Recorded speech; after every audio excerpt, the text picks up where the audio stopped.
Welcome to the Regenerative Brands podcast. This is a place for consumers, operators, and investors to learn about the consumer brands supporting regenerative agriculture and how they're changing the world.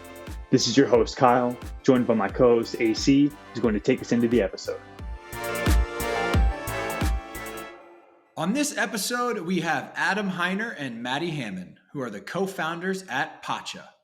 PACHA is supporting regenerative agriculture with its lineup of organic and regenerative buckwheat bread products, including 3 flavors of bread and 1 SKU of buns. In this episode, we learn how PACHA found a reliable source of regenerative buckwheat through an innovative farmer partnership and how they're rolling out their products nationally into Whole Foods as we speak. This was a fun one, y'all. Let's go. What's up, everybody? Welcome back to another episode of the Regen Brands podcast. We are very excited today to have Maddie and Adam from PACHA joining us. And they have their little one with them, Amina, who's going to join us as well. So if you hear some baby sounds, that is called co-parenting and co-founding an early stage Regen brand. So welcome, y'all. Yeah. We just gave a wave. There is a surprise third guest here. So we may or may not get some additional sounds here and there, but that's totally okay. We're here for it. So for those who are not familiar with PACHA, give us a quick lay of the land. What sort of products do you produce? What categories are you in? Where can people find you today? What flavors do you have? Give us that high level overview. So PACHA is right now we make gluten-free buckwheat bread. We make just bread and buns. And we can be found now nationwide at Whole Foods and also at a few retail locations in Southern California, small chains like Erewhon and Mother's Markets and Bristol Farms. Soon we'll be on the East Coast in Mom's Markets. And actually, a lot of our business is done online. We have we ship direct to consumer, and yeah. Mm-hmm. Anything else I'm missing? I think you covered it Give us all. the flavors. What are the SKUs you have and what flavors? The flavors we've got. So our original recipe, buckwheat loaf, and the buns are the original recipe. Only 2 ingredients: buckwheat and salt, fermented. Wow. Wild fermented, so it's a natural sourdough, and sprouted as well. And then we have 2 flavored loaves. Those are cheesy herb. The cheese flavor comes from nutritional yeast, so it's still vegan. And then we also have garlic rye, so it's kind of like also quote unquote rye because we're not using rye flour, but we're actually using caraway seed to impart the rye flavor. Interesting. Let's go. Yeah, we have not tried it yet. I have it on my list for this Whole Foods rollout to go give it a shot. But it's really interesting, I think, from the previous conversation that we've had, some of the ways that y'all have built this thing, specifically the e-commerce piece, but just talk about why y'all started this brand as a couple and what's the origin story. You want to go? You go ahead. Okay. So it actually came across, well, first of all, I personally, before we started this brand, wasn't eating gluten. And so I hadn't eaten bread in years. And I didn't actually, in the early stages, didn't know Maddie yet. And came across this bread. A buddy of mine shared the recipe with me. And I was just obsessed with it. I was having him make it for me all the time. And then eventually he left town and I continued to make the bread for myself and started, iterating it at home and making it at home. And, and I was just blown away that I could have bread again, that it was nutritious, that it wasn't gluten-free bread with a bunch of binders and fillers and stuff at the store that I just wasn't interested in eating. And shortly after I had been introduced to the bread, I brought it to an event and shared it with Maddie when I met her for the first time. That was actually how I won Maddie over, was feeding her some gluten-free bread that she loved. And so that was kind of a piece of our origin story as well, was just this bread being involved in our first meeting. And yeah, so over time, just really was clear that not only the market, our friends and family and people that we knew that owned businesses and restaurants needed organic gluten-free bread and wanted it. And then it just became clear that like this thing was happening, and it wasn't really like we were like, we're going to start the business, but the business kind of just like pulled us in, and we had no choice but to launch Pacha. So that's really the origin story. Yeah. And for me, I was actually, I was finishing my PhD at Scripps Institution of Oceanography when I met Adam. And the reason that I was studying oceanography was because I wanted to do something related to climate change. I wanted to like make a difference with this problem that I was seeing in the world. And to be quite honest, I through going to grad school and learning what we know about the planet, I was like, oh, we don't actually need to know anymore. Like, of course we need to know more for other reasons, but as it relates to climate change, like we know enough to get started and nothing is happening. And so the idea of, Adam has started businesses in the past, and just witnessing how his businesses were being used to promote positive change through markets made me think, wow, like that actually seems like a worthwhile place to put your energy. So for me, transitioning from oceanography into bread was quite a leap. Made sense. I jumped ship, not literally, but nice pun intended. And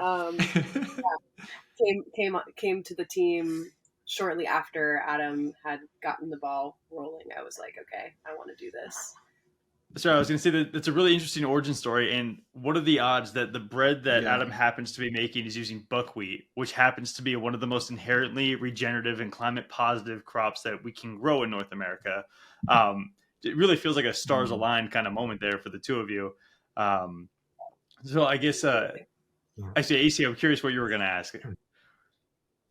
Yeah, just Adam, I'm curious if you had a specific like health scare or health event or something that led you to be gluten-free, or like what's the origin of that need that you had personally? No, I'm not like 100% gluten-free. I still do eat like organic, really well-made sourdough, or if there's really good quality gluten, I will eat it. And I'm not actually I'm not really gluten sensitive, but just for health reasons, I've kind of been down a health journey the past 20 years of just like slowly going from like kind of mainstream diet in my early 20s to like all organic and then all made from scratch. And then I started a catering company and a restaurant, and we made everything from scratch. I'm learning about organic food and partnering with a lot of organic farms and diving into regenerative agriculture. So I've just been this kind of journey of like starting with like knowing nothing about health and wellness to like really going through the gamut of that and going through phases of trying out different, eating patterns, whether it be more paleo or more grain free, and going 100% gluten free for a time and just seeing how that affected my body. And eventually kind of coming to this balance of just like wanting to only eat really good food made from scratch that was grown in a good way, and coming from like people that cared about whether it be the crops or the animals that they were raising. So that's kind of where I've landed, is just eating really good food that's made from scratch. It's interesting to hear your background is so ingrained and entrenched in the food systems, right? In restaurants and like that. I think you're bringing in a lot more like food experience to the table than a lot of the founders that we talk to, which is really interesting. I'm curious, you mentioned regenerative down that rabbit hole of food that you have gone down. When did regenerative become like a topic that you were interested in? How did you first hear about it? What was that initial response like? Walk us through that first exposure. Yeah. For me, it was in the catering company. We were sourcing food for, for the catering company from local farms. And my job was really in San Diego to meet local farmers and source, as much as we could from them. And then through that journey, I actually became involved with a farm down here, a nonprofit farm called Wild Willow. And it's a a regenerative nonprofit farm. So it's really a training ground for farmers to learn about regenerative agriculture. And Super cool. eventually over time, after becoming like a supporter of the farm, I became one of the board members there. And just, ever since that time, I've been diving into regenerative agriculture and trying to understand, what it is that we can do to help reverse climate change. And from my perspective, being in the food industry, regenerative agriculture is everything. So I've kind of really like dove into this subject in a lot of ways and learned a lot. And home gardening, growing food at home, and doing things like that as well to learn more about regenerative agriculture. Yeah, I think you're on a podcast with a couple of guys that would be comparable in the same gusto for the topic, obviously. I'm curious why y'all started off with such a strong e-commerce strategy. I'm thinking in my head, okay, processed product, even though it's very minimally processed and very minimal ingredients, frozen product, right? That's got to be challenging. So what was the impetus there, and just how has that journey been on the D2C side? Well, I would say we didn't actually start as an e-commerce brand. Okay. So yeah, and in the beginning, we definitely were planning to be a national retail brand. That was the strategy. Mm-hmm. And we Sorry started... to interrupt, but give us a timeline. You say in the beginning, like when is the beginning? Yeah, is that 2 years ago? Is that 5 years ago? Yep, that's exactly what I was going to say. We founded the company in April of 2020. So, we had all the pieces aligned and everything was like starting to come together right as COVID was unfolding. Mm-hmm. So we just ran into probably more challenges in terms of getting into grocery accounts than you would normally. Like grocery accounts just were like weren't even doing resets in the beginning of COVID and throughout the early years of COVID. So we started in this 300 square foot kitchen, like a test kitchen. And we were pitching Whole Foods, like starting in like June or July of that year. Thank God we didn't get Whole Foods then, because it would have been a total shit show. But yeah, we were pitching grocery stores and having limited success and getting into like a few chains here in Southern California. But at some point along the way, our direct to consumer consultant, his name's Jordan Frank. He's awesome. He actually approached us and said, "Hey, like, I think that this could be a successful e-commerce brand." And so we did a little test with him, and it had some traction, and with limited success in grocery stores, we were like, okay, let's pull the e-commerce lever then. And so it's become the primary, right now it's the primary source of revenue for the company. And as we grow, I imagine that it may become a smaller part. Well, actually, as of this month, it's become 50% of our revenue because Whole Foods. Yeah, that's right. Yeah. So we're now kind of finding that balance between e-commerce and retail, which I think is really healthy for a company to have that direct relationship with the consumer and have a big aspect of direct to consumer, but then also on the shelves in the grocery store and meeting most of the customers where they are in the grocery store and having that presence. It's a really nice combination. Yeah. Mm-hmm. It's super nice to be able to send an email to your customers and say, "Hey, can you give us some feedback?" I'm super curious about two things. One, from an e-commerce perspective, we know it's been challenging from a CAC, customer acquisition cost perspective, since iOS 14. What have y'all done there? Because it seems like y'all have had some success. And then two, how are you planning to leverage this footprint of e-com customers now that you need them to go into Whole Foods and buy the product too? Okay, so CAC issue since iOS 14.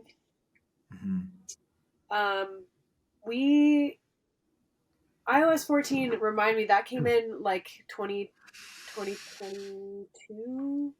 Yeah, I'm trying to remember exactly. I think it was about a year ago. So basically, that happened really shortly after we started our e-commerce push. September of 2020. So yeah, a few months after y'all launched. Oh, September of 2020. Yeah. So yeah, September of 2020. Yeah. Mm-hmm. Yeah. So it was something that, we were like Jordan was thinking about it, but it just, it was what we were working with. And we've managed to get pretty good customer acquisition costs, like for the current market. Yeah, we have people come in, they're like, what, your acquisition cost is $16? That's ridiculous. Like, how did you do that? And I just think we have a really scrappy, really talented team that is doing things. We're primarily leveraging the algorithm on Meta to decide where our ad spend goes, and it's doing a pretty good job.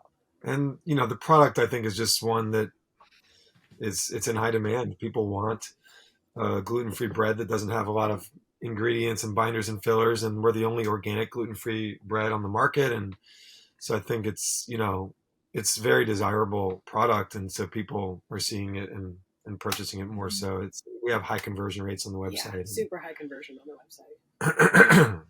The product's very unique, right? So if I order it once online, it's not like I can go to a store and get something comparable. I mean, or the same. I might be able to get something comparable, but really not so much. So I love the stickiness factor there. Yeah. I mean, there are like maybe a handful of bakeries, like little mom and pop bakeries that make a similar bread. But as far as a binder-free, gluten-free bread, this is it. Yeah. And when all this started in this like launch phase, is it just the single buckwheat loaf at this point, or are there multiple SKUs coming in? What did the innovation arc look like? We launched with 4 SKUs, and those have shifted a little bit, and our recipes have shifted over time. But we launched with the with the buns and the loaf and 2 flavored SKUs. Actually, 3 flavored SKUs in the beginning. We had 5 SKUs in the beginning. We've trimmed them down a little bit to be more streamlined. Yeah. Nice. Yeah. It's really surprising. I would have assumed you started with like just the buckwheat loaf and you innovated from there because of customer demand. So my whole conversation rabbit hole I was planning to go down has just been, dissolved. It's gone.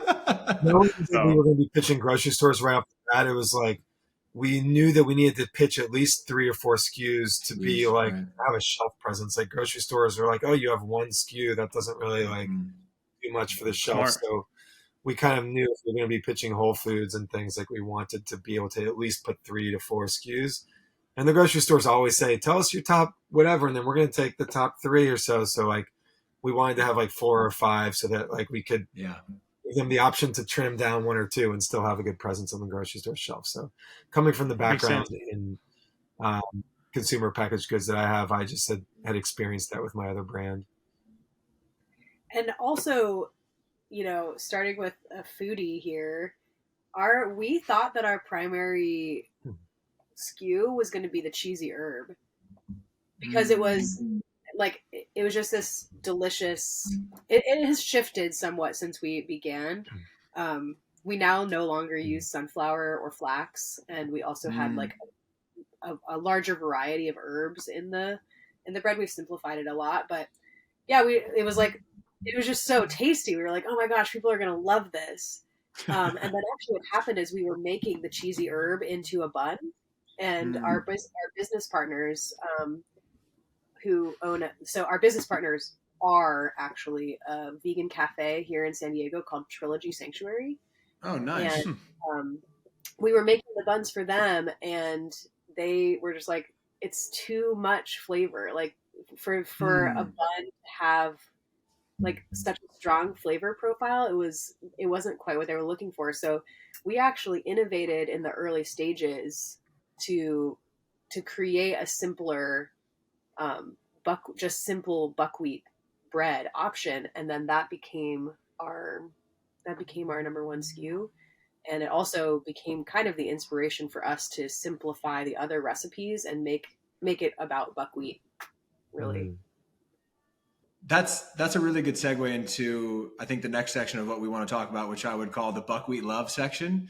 And I'm really interested in what the arc was on a sourcing side, right, Adam? So like you were committed to buckwheat, you had this bread, you wanted to produce it. Obviously that probably started at a smaller scale than it's at now. what has that sourcing journey been like? How have you found organic buckwheat? Did you source the raw product and make it into flour? Did you just source flour? When did regen come into play? So just take us through that whole sourcing journey, because I feel like that'd be very interesting. Yeah, it's been quite the journey, I should say. But we've always been organic, so we've always been sourcing organic buckwheat. We started out using a local supplier here in San Diego that supplies mostly to restaurants and whatnot, like 25-pound bags, 50-pound bags. And we were buying from them, but then as we were growing, we would have times, especially during COVID, when things were really getting funky with supply chain, where they would run out of buckwheat. And we would be like, oh, we need to find some buckwheat. So we would literally run around to every single grocery store and buy all the buckwheat, Jumbos and People's Co-op. Wow. And we'd literally go to every grocery store in town and buy all their organic buckwheat. Bob's Red Mill. Yeah. And it was it was during COVID, so the bulk sections weren't actually, they were still putting in little containers, and we were buying all these containers, and we're an anti-plastic brand, and we're just oh my gosh, I can't believe we're having to source our buckwheat in this way. But it was a brief period, and it made us really, really scour hard to figure out our buckwheat sourcing. So we eventually found a mill in the Midwest that sources 100% from farms in the Midwest, from U.S.-based farms. And that was a saving grace. We started ordering from them. We could order at a pallet at a time. In our 300 square foot kitchen, we were literally storing the buckwheat in the hallway. We didn't have space for buckwheat. We would put it on this big rack, and we would actually hand unload all the 50-pound bags onto the rack. And then we would at the end of the day, we would wheel the rack inside the kitchen, and it would just barely, the doors would just barely close. And then when we start production, we'd open it up, we'd wheel it out, and we'd be kind of halfway out there in the hallway. So even that was kind of crazy, because we were receiving pallets at this place that was not a manufacturing facility. It was just a bunch of ghost kitchens and, little small food places that were making small stuff for farmers markets. And we're receiving pallets and trying to ship pallets out to distributors and stuff. And it was just chaos. Not to mention utilizing 50% or more of the shared freezer space. Yeah. So it was and then they're oh, we have more space. It's upstairs, but you have to walk upstairs to get to it. And we're hauling, bags of things upstairs. And it was just everything was total chaos in that place. And then we eventually moved into our current facility, and we could finally it was heaven sent. Oh my gosh, we have 2 loading docks and 2 ramps, and we have a forklift now, and we have big bay doors, and just we have a huge walk-in refrigerator, no stairs, walk-in freezer, no stairs. And so we were still sourcing from that mill in the Midwest and growing our demand there. And then the conversation about regenerative came into play, and we realized early on that we knew early on that we really wanted to go that route. And we started having conversations with the mill about regenerative, and then conversations with a couple of the farms that the mill was sourcing from. And they were kind of just what do you want me to do? Regenerative what? But then man, we've got to figure this thing out. We're committed to this. And right around that same time, we were running low on buckwheat with what we had contracted with the mill. And we needed a little extra for that year. And another buckwheat brand, actually, Little Bucks, Emily from Little Bucks, introduced us to a farmer that was farming buckwheat and also sourcing it from other farms. And we talked to this farmer, and it was just it was perfect timing. Just he was oh yeah, I'm working on getting certified regenerative, and you should talk to this regenerative certification, and I can get you all the buckwheat you need for the rest of this year. And I can also figure out your regenerative buckwheat and source it from all the farms. We'll lock in your regenerative buckwheat. And so that relationship has been incredible. And now we're sourcing 100% of our buckwheat from that farm. We still have the relationship with the mill, in place in case we run into shortages, but we're pretty much sourcing 100% from John from Field Theory and getting 100% regenerative buckwheat now. Starting as of this month, actually, the regenerative certified buckwheat starting to come in. That's incredible. I'm what a bountiful conversation that was. Here, I'll give you all the buckwheat you need, and it's going to be regenerative. And, here's a certification body. Good to go. Solve all the problems in one whole conversation. Like, I'm already working with a certification body. He introduced us to the certification body that we are now like getting certified through. And there was a lot of other conversations. Like I spoke with a mill, one of the other large mills in the U.S., and they wanted to sell us buckwheat at like triple what we were buying it from the other mill. And I was just like, this doesn't make any sense. Like, at some point, I thought we were just like out of options. I was like, I guess this is what we've got. But yeah, well, I want to talk about two things. Number one, buckwheat was just identified as a trend at Whole Foods as being one of the top 10 trends for 2024. I think they're spot on. I want to talk a little bit about the versatility of buckwheat and why that's such an incredible ingredient, not just for food and human consumption, but for like the agronomy piece and what it does for the land. So we'd love to get your take on that. And then part two, we've mentioned the certifying body. Let's identify who that certifying body is and talk about what that partnership looks like. Yeah. I'll talk about the buckwheat piece. Yeah, I mean, so buckwheat is a cover crop, which is just one of the main techniques that is used in regenerative farming, is just to simply have roots in the ground year round so that your topsoil isn't going anywhere. Buckwheat is great because it has a ton of little tiny flowers that attract lots of different kinds of pollinators. It's not specifically bees. It's like all kinds of different beetles and different critters that create a very biodiverse ecosystem. Encourages lots of birds and lots of other animal life to come into the system.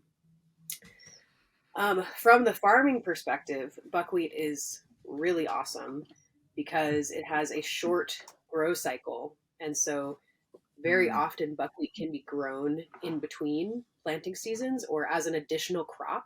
So rather than having to convert a field so that they're growing buckwheat instead of corn, they get to grow buckwheat and corn. So all of a sudden these farmers are able to double down on their income from a field. Yeah. Am I missing anything? I want to touch on that cover crop piece and the doubling down real quick. Like you mentioned, typically that land might be fallow or unproductive or a different cover crop that's not market viable, can't be sold. Right. So buckwheat, what gets me so pumped up about buckwheat is it serves as an option to be a cover crop, which is healthy for soil, and at the same time incentivize farmers to use these good practices, keep that micro or the soil microbiome alive. And it can be implemented on tons of different grain farms across the country everywhere. So developing this buckwheat market is such a critical piece for like saving the soil in North America, in my opinion. So really, really pumped about that. Yeah. Yeah, and it sells for a premium, which is just another benefit to the farmer. Like when they're used to selling corn, soy, or wheat, or some other grains, like they're getting such a premium for buckwheat, I think, compared to some of those other grains. And so not only are they getting a field that would have been fallow to be to bring in cash, but they're also selling it at a premium.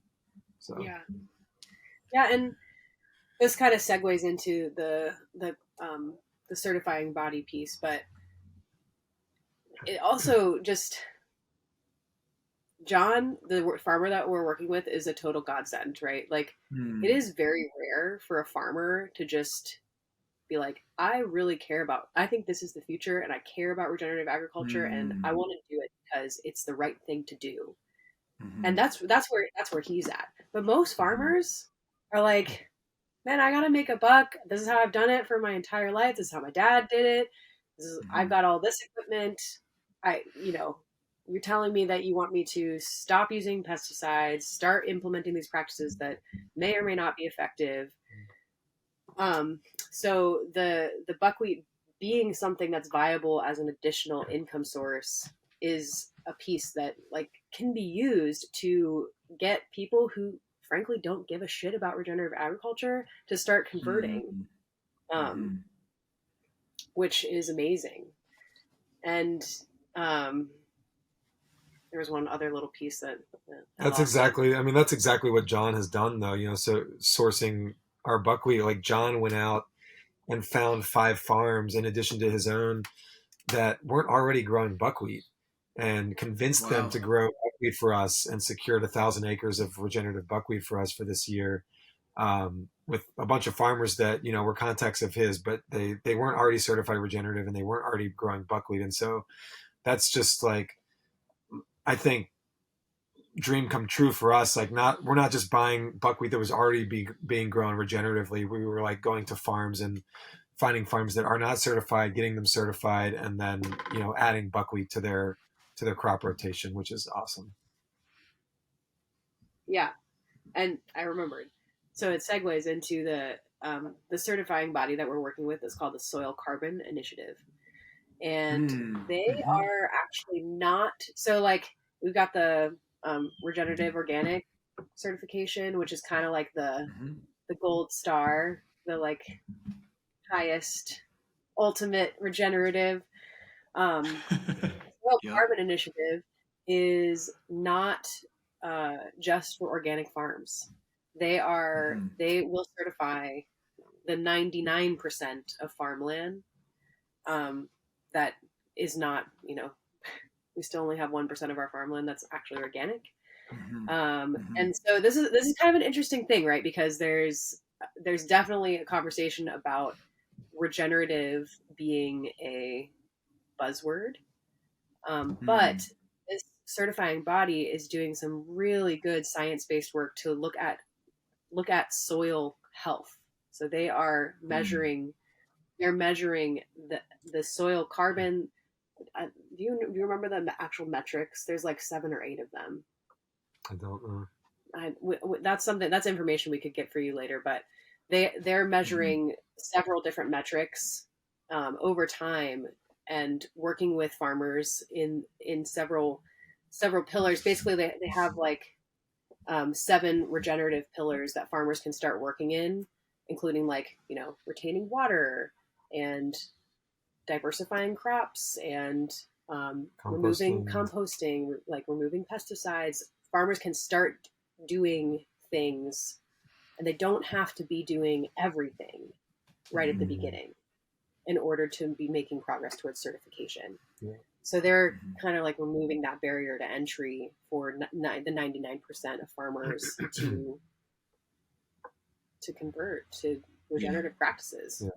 Yeah, really under soil carbon, it's all about setting a baseline and saying, okay, this is where you're at as a farm, and then progressing and becoming better each year, doing soil tests, implementing more regenerative practices each year. And that is the requirement for certification, not you have to jump over this crazy high bar that's like way out of reach right now for you, and that you're never going to never going to be able to make it to that. And, it's going to take you 5-10 years to get to that point. Soil carbon's like, let's just start making progress and getting there. So I think it actually is going to make a big difference for farms to be able to just take those small steps rather than have to jump over that, that huge bar, which seems unattainable. I'm super pumped that we've got an SCI brand on the podcast. We haven't had an SCI brand before. Yeah, we consider SCI a friend. We know Kristen well. We know Adam well. They're fantastic people. And we couldn't agree more with everything you just spelled out with the level of importance for that work. If, I totally agree. Rock is sort of like, high bar, very high integrity, really great. If everybody could be rock tomorrow, we absolutely want that. But the reality is, like you mentioned, less than 1% of land is organic. And if rock is the only regenerative certification that becomes widely accepted, we're going to end up making a fraction of that 1% better and ultra premium rather than implementing and incentivizing farmers to start getting these principles and practices on the other 99% of arable land in the United States. So, number one, just shout out to working with SCI, great people. And we're just excited to learn about that. I'm curious from your perspectives, how do you balance that like organic integrity? Because, honestly, when we started talking about certifications, I thought based on what you had shared previously, Adam, like you were all organic way down the rabbit hole. I thought you were going to be like regenerative has to be organic. How do you all navigate that like balance with, partnering with somebody like SCI, but maintaining that organic integrity for like the consumer facing side of your brand? Mm-hmm. Yeah, well, so for our brand personally, like we're certified organic. So we're only sourcing we're only sourcing our ingredients from organic farms to begin with.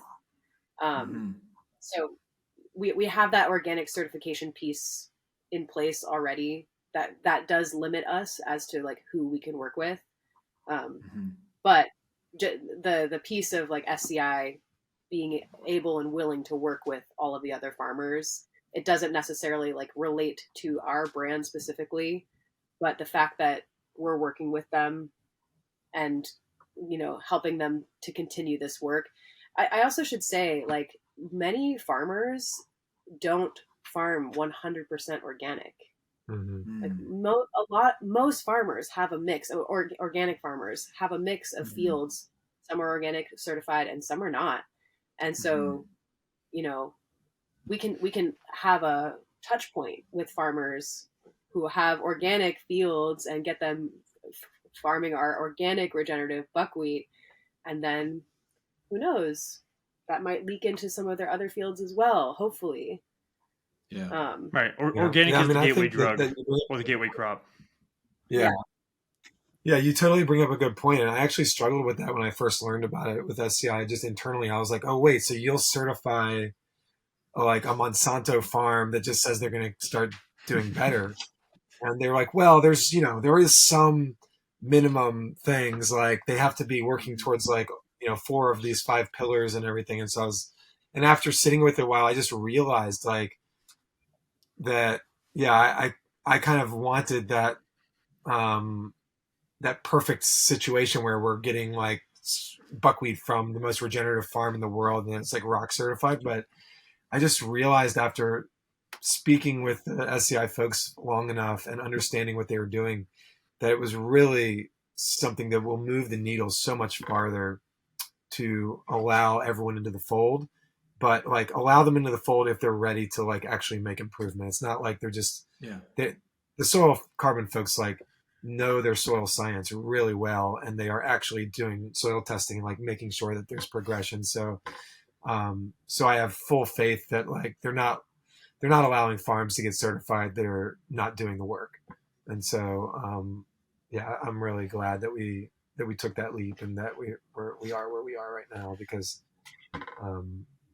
you know, I don't even know that we could have gotten certified through rock. You know, there's like 1 or maybe 2 farms that are certified rock that have buckwheat. And so trying to convince a farm that's not certified rock to go get certified rock is a really huge obstacle. So I think that I'm really grateful for, you know, to be able to work with SCI and to get our product certified. Yeah, there's a lot of layers here. A couple of things that are coming up to mind for me is, one is a hot take of the biggest mistake that the organic movement made was they never put in place a transition program. And I don't even think regenerative would be a thing had like the NOP, the OTA, like all circle the wagons and said, okay, we have the USDA standard, but now we're going to define this transition pathway, because it is not the same thing as organic, but ultimately regenerative is basically just that transition pathway. Like the gold star is still regenerative organic. So that's my hot take / observation there. And then I think just to frame the buckwheat up thing, you know, just one more piece is just conservation practices like cover cropping, regenerative ag practices like cover cropping are typically a cost center for the farmer. So when you can make it a profit center, you enable the land piece. But I think what's usually missing from the conversation is the market validation from an SCI or any other certification program to bring it through the supply chain, which is like the whole reason why we do this podcast. Is it's okay to change the practices, but if there's actually like, if those market incentives don't reach all the way to the end brand product consumer, we really haven't totally validated this thing and like gotten the whole chain around it. So we have to have that form of market validation. It just has to be, you know, high integrity and transparent and legit. Yeah. Mm-hmm. I agree. Yeah. Yeah, I want to pivot a little bit away from the agronomy because I can spend all day here. This is usually AC's job, is to pull me out of the agronomy. But I'm curious to know, it sounds like you two started approaching retailers really quick, really early on, and with good success. So I'm curious, from like a brand new brand perspective, how did you end up getting that traction early on? Was it certain broker partners? Was it previous experience? Did you have existing relationships? Kind of walk us through the retail strategy and why you've been able to succeed the way you have in such a short period of time. Well, yeah, I'd say that we didn't necessarily succeed, right out of the gate. I mean, we did get some small wins in Southern California, and we do have a broker. We work with a broker called Cultivate, and they're a small niche broker that have like a lot of contacts in the industry that know all the frozen buyers and all the grocery stores. And since 2020, since we launched I think we partnered with them in September. So we launched in April and we partnered with them in September of 2020. We've pitched like almost every grocery store in the country, and we got a lot of no's.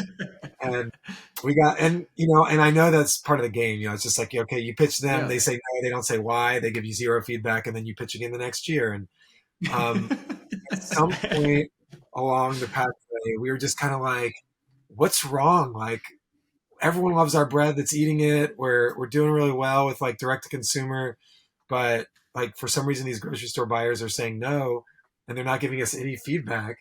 And one of the grocery store buyers said something like, they didn't give us any feedback, but they were like, we're feeling like we just want to get like sliced bread and buns is like what we're actually looking for. And we were like, sliced bread.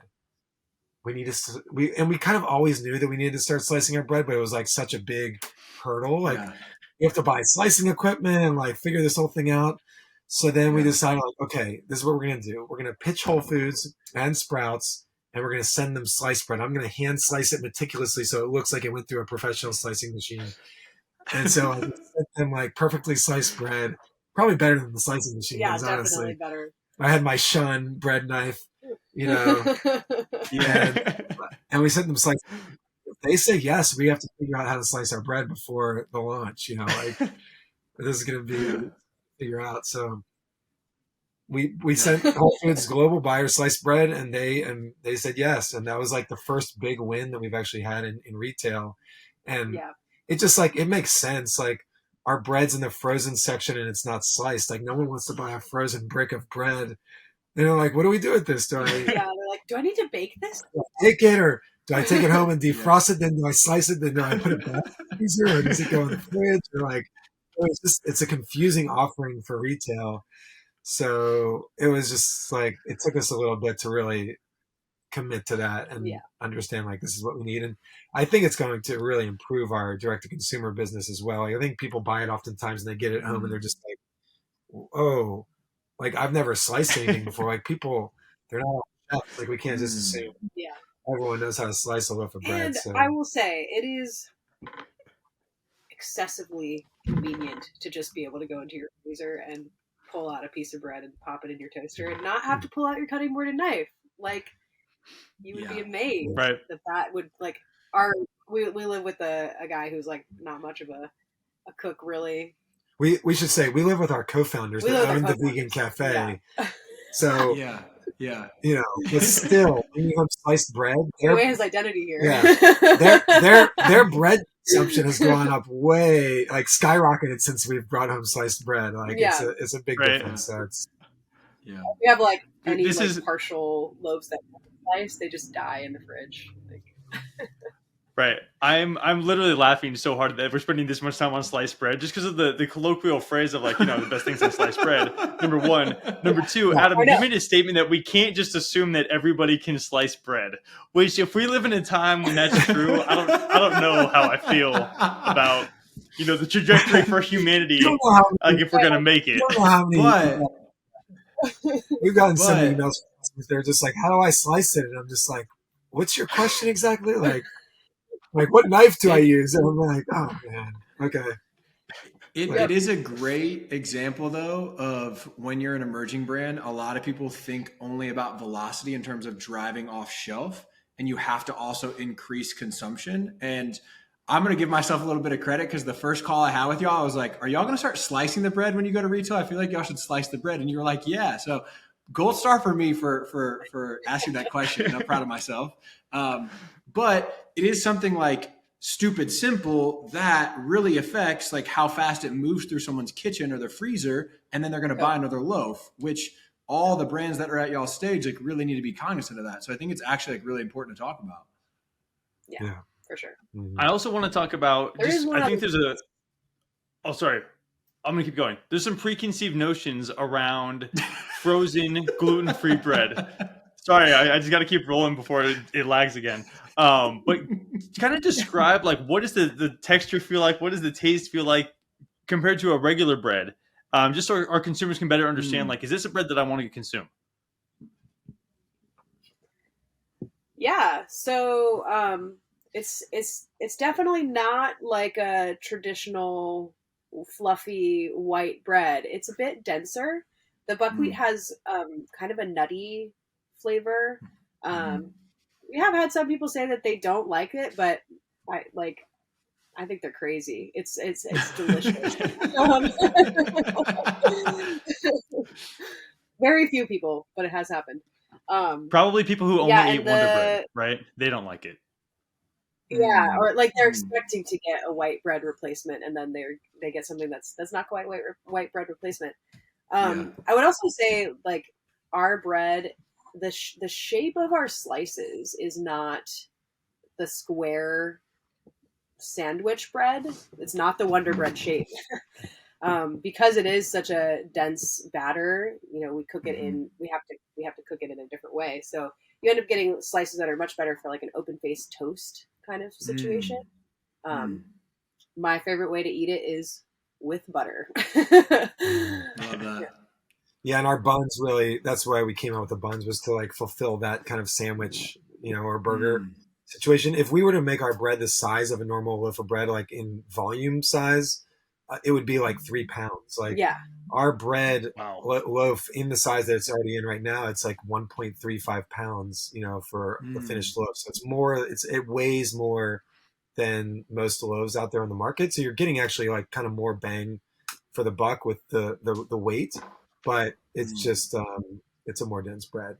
But it actually, when you toast it up, it gets this nice fluffy texture that's like super, it's kind of got like the chew or the bite from a sourdough, and the crust from a sourdough kind of texture. So it's like, it's a delicious and great texture. It does like to be toasted. Like it's nice to really toast it before you eat it. Yeah, I'm definitely most excited about the burger buns. I buy field harvested, regeneratively raised bison on a regular basis, and I love to make burgers. And it's such a bummer to put such an intentional ingredient in meat into a really lame burger bun, that has these fillers and stuff like that. So I'm really excited to have this like really awesome buckwheat regenerative burger bun that I now get to like make the most regenerative burger I can possibly think of. So I'm psyched. I'm glad to just be on a call with people that really like understand my woes. Like I've felt that so many times. It's like, we're gonna eat the grass-fed burger from this restaurant, but it's probably gonna be on some shitty bun. So like, I don't know. I feel you. I feel your pain, Adam. Yeah. I'm curious how y'all are thinking about driving trial, right? And I'm thinking about, is the play really converting regular bread aisle customers to come over to that frozen section and give this a shot? Are you trying to take share from the other kind of frozen bread options? And what does it really look like to get people to try it or get it in front of them when it is a frozen product and it's not like you can probably demo it super easily unless I'm wrong? Like what are y'all thinking about driving velocity and trial? Yeah, that's a great question. So at this stage, we are definitely stealing market share from other gluten-free breads that are already in the gluten-free door, customers that are already walking back to that frozen section to buy their bread and seeing us on the shelf. Right now we are definitely like going to be running promotions through Whole Foods. Like we're going to have an off shelf or 2 next year, temporary price reductions, all that. And we actually we've talked about the demo piece is tricky because they can be very, very expensive. They can be very, very ineffective, especially when you use like the Whole Foods in-house team. Most people who have really effective demo programs they're either doing them themselves, like as founders, or they're building an in-house team to go out and execute, or hiring a really, really expensive contractor to do it. So the driving trial piece, we have talked about whether it makes sense even to like to send people free bread. Like whether that is less expensive than, Yeah. yeah, Like the cost of a demo versus the cost of sending like 20 free loaves. yeah, or like sending people coupons, right? Coupons like for a free loaf go of to bread. Whole Foods and get a free loaf of Yeah. bread. So No. I actually have a very interesting story here from talking to some of the early big investors in Udis, and they had someone on their team go on Facebook and find every celiac group in the whole country, and basically they sent people in person or they sent product there, and it caused this like massive wave of demand like at their current retail, and they had people like go demand that New Doors like set the product in, and it was actually crazy successful, and I thought it was super unique and creative that maybe would apply to y'all as well. That is very cool. I will definitely take note of that. Yeah. We also just talked about this on a previous episode.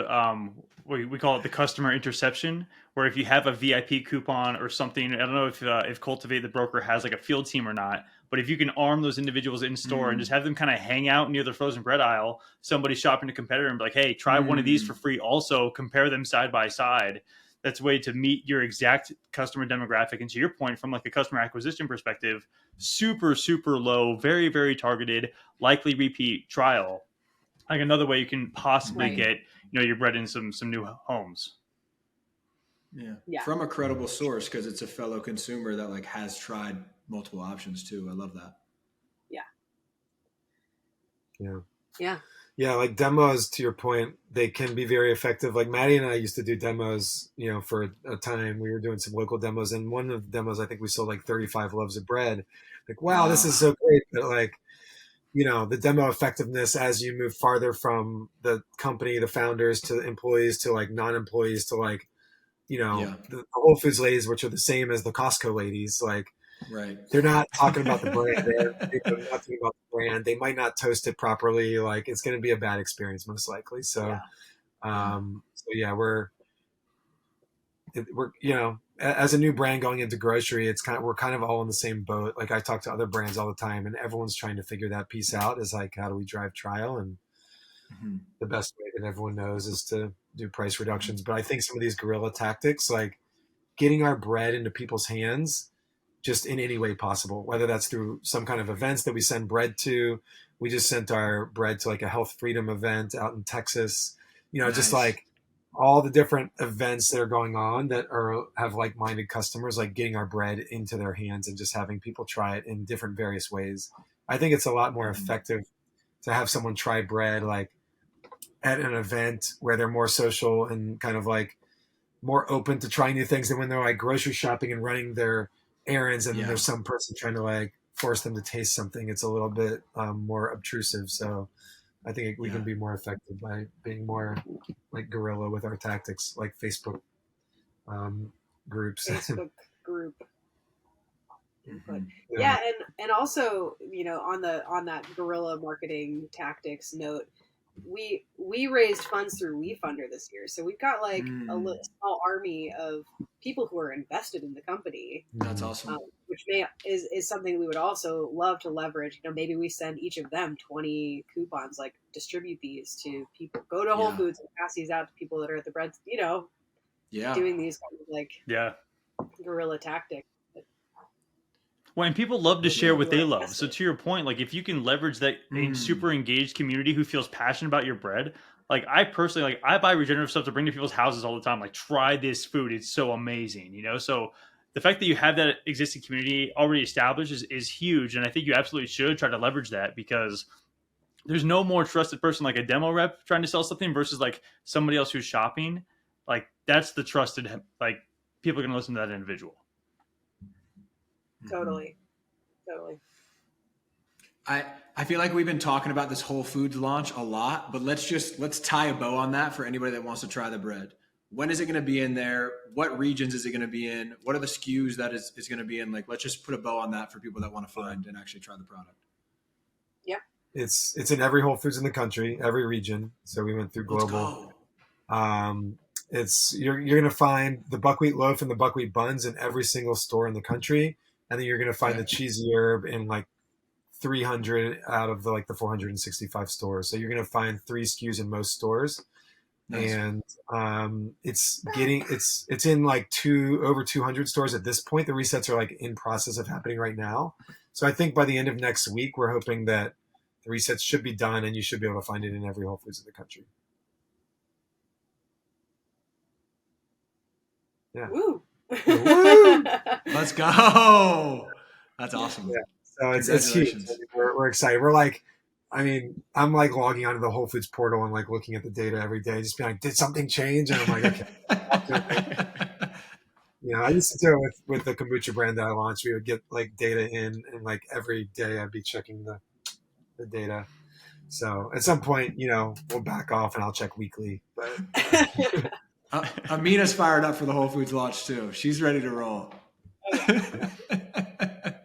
You said Whole Foods? We got yelled at a Whole Foods when we were doing some promotional shooting with Amina, and we were trying to figure out how to shoot some shots and something to do with Amina. So we just put her in a watermelon bin and we left her there. We need to shoot. It was a play.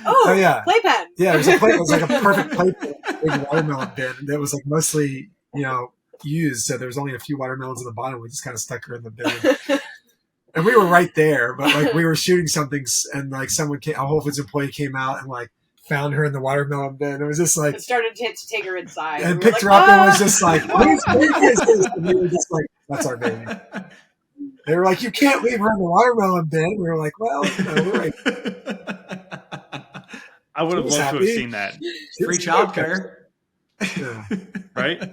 So we've got the 4 SKUs now. We've got some massive retail wins happening as we speak, literally. Walk us through what the next 1, 3, 5 years look like. Is it more SKUs? Is it focusing on retail distribution? What are the priorities for the future? You want to do that one? I can do it. It's an interesting question. We don't have a crystal ball, so we don't know exactly how it's going to play out. But, we definitely want to target some other retail. So, very specific, maybe we go for Costco, Sprouts, stores that we know will move high volume, that have the right customer. They're searching for organic food. And we want to grow our DTC business. So we want to ramp that. I think after we launch with the sliced bread to DTC, which is next month, we're going to really see a jump in return customers on DTC. And so we want to scale both sides of the business there. And then at some point, more SKUs, but we're very cautious to launching more SKUs and having SKU proliferation and having, SKUs dying on the shelf. So I think we really want to be successful and profitable with our 4 SKUs before we consider launching more SKUs, because the more SKUs we have, the more complicated it is in production. And when you have some SKUs that are doing really well and some that you still have to keep making because you're selling a little bit of them, it just creates more issues with production, more sourcing issues, more raw materials coming in the facility. So we're really focused on getting these 4 SKUs to profitability and then figuring out the next SKUs. And the next SKU might be a sweet loaf or a sweet bread. We'll see. That's definitely something we're toying with. So, it could be a cinnamon raisin or something along those lines. But I think that there's opportunity there. But first, eyes on the prize, get our flagship brands doing well. I think it's really smart. We got to find some regen raisins, There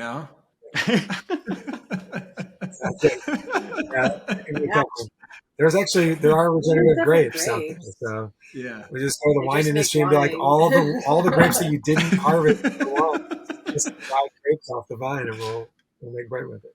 Yeah. You might have a small variety issue with those, but I like the train of thought. Yeah. Cool. I'm curious if it seems like y'all have a pretty engaged community. Has anyone thrown some flavors at y'all that have really resonated, or have a big group of people ask specifically for 1 or 2 flavors? I mean, the cinnamon raisin is a pretty consistent request. Yeah. That's very likely the next flavor. I'm trying to think. Banana bread is a top request. Damn, that sounds good. It does sound good. And we have made. We've made banana we've bread. made cinnamon raisin, and we've made. We used to have a cacao flavor. That was one of the ones we got rid of, and it was more, it wasn't a sweet flavor though. It was like a more savory. It kind of straddled the line between sweet and savory. Yeah. And so coming back with like a more sweet cacao flavor or like a chocolate chip or something could be cool. Our production manager actually yesterday for all the birthdays for the production birthdays, we had 4 in October at our facility. Wow. He made apple cinnamon muffins, kind of like buns, but a little bit bigger, and chocolate chip muffins. And everybody was stoked on the chocolate chip muffins. So, you know, we have a bunch of bun pans. We can make muffins. So there's a lot of like things out there. And we've also thought about other innovation. Like one of the things we haven't talked about is that we use compostable packaging.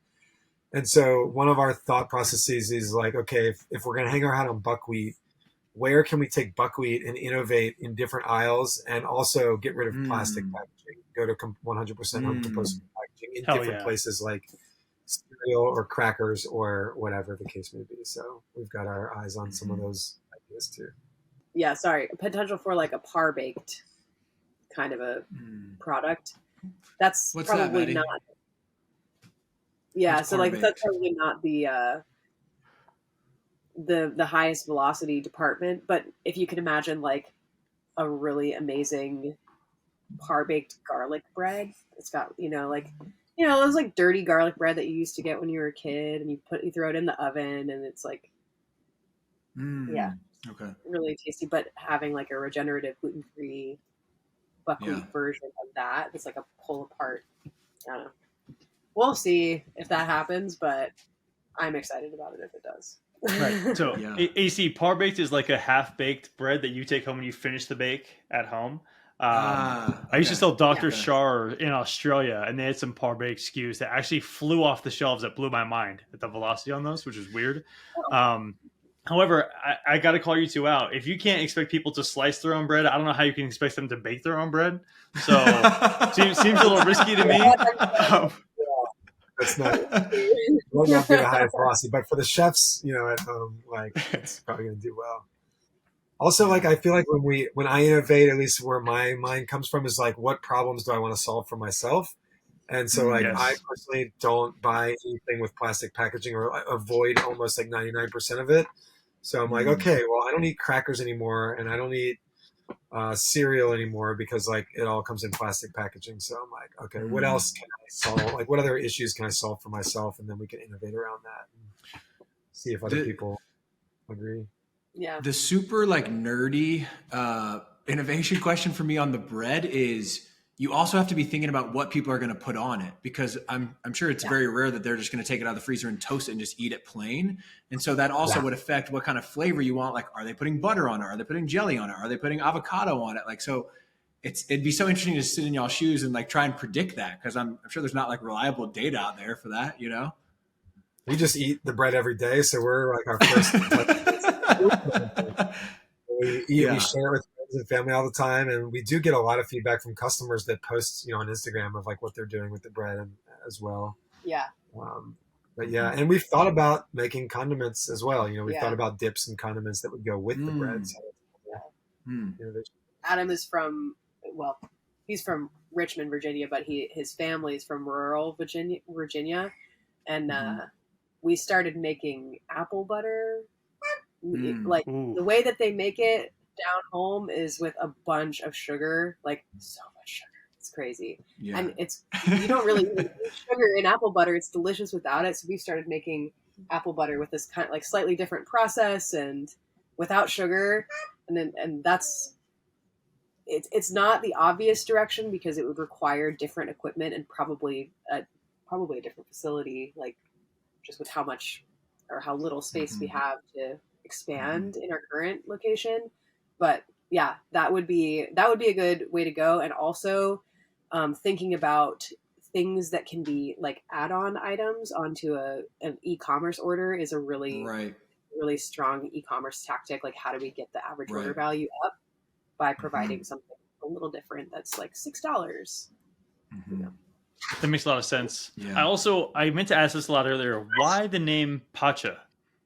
The name PACHA comes from Pachamama, which is the like Mother Earth of the native. So Pacha is just short for that, and it's really like our commitment. When we decided on that name, it was really like solidifying our commitment to no matter what, every decision we're doing better for the earth, and so that's where that super comes cool. from. Yeah, love that. That's the perfect segue into the final question, which really excited to get y'all's opinions on, which is how do we get Regen Brands to Hi, Amina. All right. How do we get Regen Brands to have 50% market share by 2050? I saw this question on your sheet, and it gave me some pause. There's no right or wrong answers, Maddie. You know? Yeah, I mean, from a super practical standpoint, and also like a scientist that's coming from like, you know, studying climate change and climate policy and everything. Like, I think 50% market share by 2030 would require policy shift. Like, we would need some of these subsidies to be shifted around to be supporting regenerative agriculture rather than, you know, yields of soy and corn. So that's not my favorite answer, but that is my answer. I think it's correct. Yeah. I think it's accurate. Yeah. I don't know if you have any other thoughts on that. Yeah, I mean, I certainly think policy is the way to go. It's not my forte. I can't stand politics. I used to think I was going to go into politics, you know, right after college, and I just was like totally disgusted by it. So I decided to go entrepreneur instead and make shift that way. But yeah, I think more the other side of that is the economics of just the market, and like, you know, it comes from all directions. It's like, we need consumers to be buying and supporting regenerative brands and willing to pay the extra dollar right now, because that is going to eventually bring down the cost. Because as more consumers are buying regenerative, the bigger companies, which is already happening, like the General Mills out there, they're going to start investing in regenerative and buying regenerative brands and moving some of their products in that direction. And so then we get like both the consumer and the products moving in that direction and creating the market for it. And then we'll get there eventually. And of course, the subsidies are the other piece to that, to make it more affordable and make it happen faster. But I think with the market, like, we can move things fast. You know, it's like, it is possible. 50% is a lot, and I would love to see that. I think it's a perfect two-pronged answer. You know, I think neither will work alone, but they can work in tandem together to get us there. But super appreciate the time. Super excited to buy your brand at Whole Foods in what feels like days, or maybe even right now. For those who want to learn more, I want to make sure that we share the website. I believe it's livepacha, livepacha.com. Is that correct? That's correct. Yep. Yep. And we are still raising capital. So if anyone is out there as an investor and looking to invest, the minimum investment is like $25,000 or more. So if anyone has that type of investment and wants to support a regenerative brand in a bigger way, that, you know, please feel free to contact us. Love it. Well, thanks y'all for coming on, man. Appreciate it. Yeah. Thanks for having us. Yeah. Appreciate Fun you guys chatting. having us. Yeah. Yeah. You want to say bye-bye, Amina? Oh, yep. There's a wave.